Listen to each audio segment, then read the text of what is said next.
सर्वात जास्त प्रोटीन असलेलं फळ आहे पेरू. स्नायू आणि शरीराच्या वाढीसाठी पेरू हा फळांमधील सर्वोत्तम स्रोत मानला जातो. सर्वात जास्त नैसर्गिक साखर असलेलं फळ आहे खजूर. आपल्याला ताबडतोब ऊर्जा हवी असेल तर खजूर हा उत्तम पर्याय आहे. सर्वात जास्त हेल्दी फॅट असलेलं फळ आहे ॲव्होकॅडो.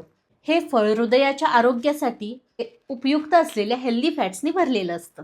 सर्वात जास्त कॅल्शियम असलेलं फळ आहे अंजीर. आपली हाडं आणि दात मजबूत ठेवण्यासाठी अंजीर हा एक उत्तम पर्याय आहे. आणि सर्वात जास्त व्हिटॅमिन ए असलेलं फळ आहे आंबा. डोळे, त्वचा आणि रोगप्रतिकारक शक्तीसाठी हा एक उत्तम पर्याय आहे. तर सर्वात जास्त अँटीऑक्सिडंटने समृद्ध असलेलं फळ आहे डाळिंब. डाळिंबामध्ये पॉलिफेनॉल सारखे अँटीऑक्सिडंट असतात, जे शरीरातील पेशींना ऑक्सिडेटिव्ह तणावापासून संरक्षण देण्यास मदत करतात. तर सर्वात जास्त व्हिटॅमिन सी असलेलं फळ आहे आवळा.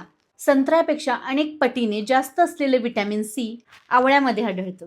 सर्वात जास्त पोटॅशियम असलेलं फळ आहे फणस. हृदय, स्नायू आणि रक्तदाब नियंत्रित ठेवण्यासाठी पोटॅशियम महत्त्वाचं असतं. सर्वात जास्त मॅग्नेशियम असलेलं फळ आहे पॅशन फ्रूट.